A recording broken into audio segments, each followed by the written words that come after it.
Hello, I'm Bobby Hawk, and I am running for re-election to the Blue Springs Board of Education. Currently serving that role, and the goal of these 5-minute Fridays is in about 5 minutes to spend some time with you each week to help you better understand who I am as a candidate and to answer some of the questions and concerns that you've submitted. And you can continue to submit some questions to bobby@hawkforschoolboard.com or through this page on Facebook. You can send me a question. But I want to address the question that I've received from several, and it kind of relates to three specific areas: bullying, threats, and discipline.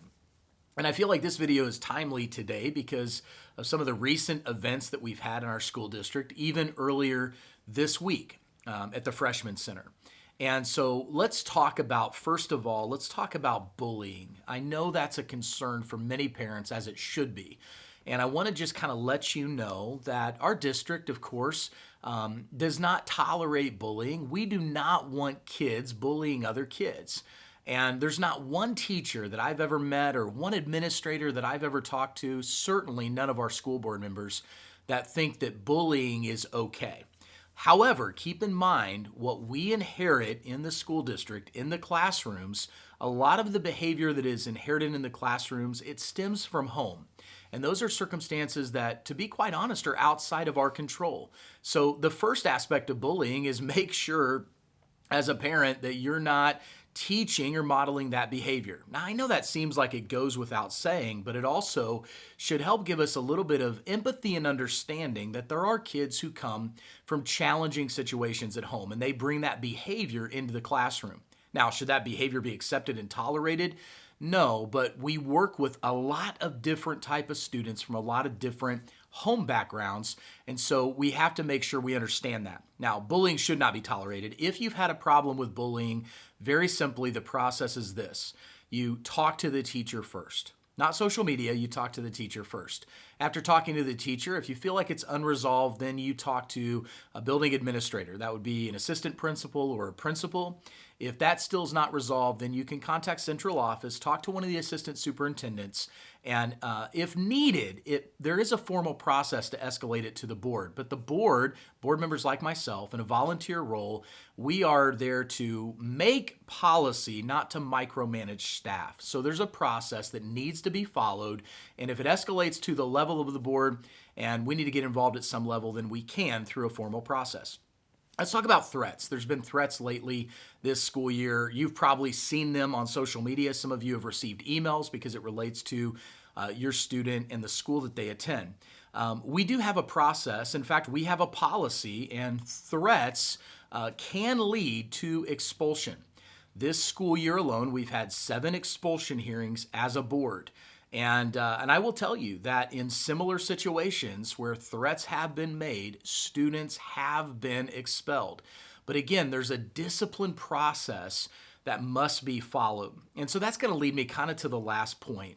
Oftentimes, because you don't hear what's going on in the background when it comes to student discipline, the assumptions that might be made, and some of the assumptions that I've seen shared on social media, are that the school, the administration, possibly even in the board, they're not acting in according to the situation and the discipline warranted. But I can tell you that's not the case. There's a process. There's a student discipline process.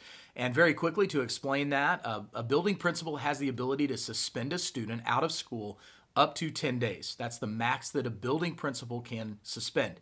If something that, based on our policy, warrants more than 10 days, they can refer it to the superintendent. The superintendent can suspend up to 180 school days. That's basically an entire school year out of school suspension.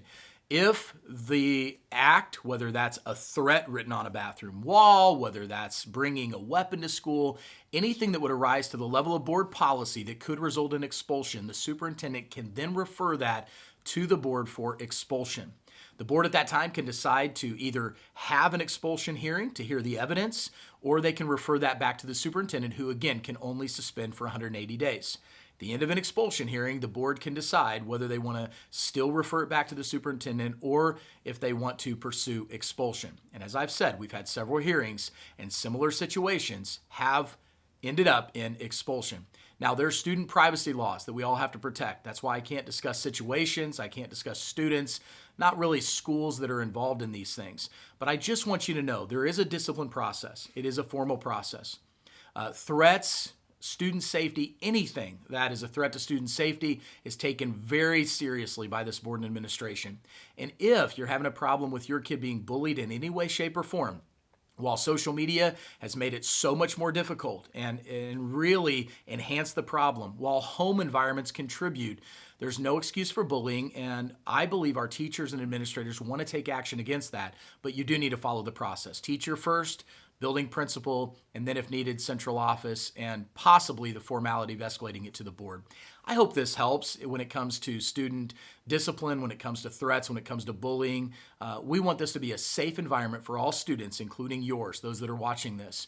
And that's one of my goals as a board member, is to make sure that we have safe learning environments for all students. Again, my purpose is simple. It's to help staff and students fulfill theirs. And I hope that you'll vote for me to continue to serve on the Board of Education on April 5th. Thanks for watching, and I'll see you again next week.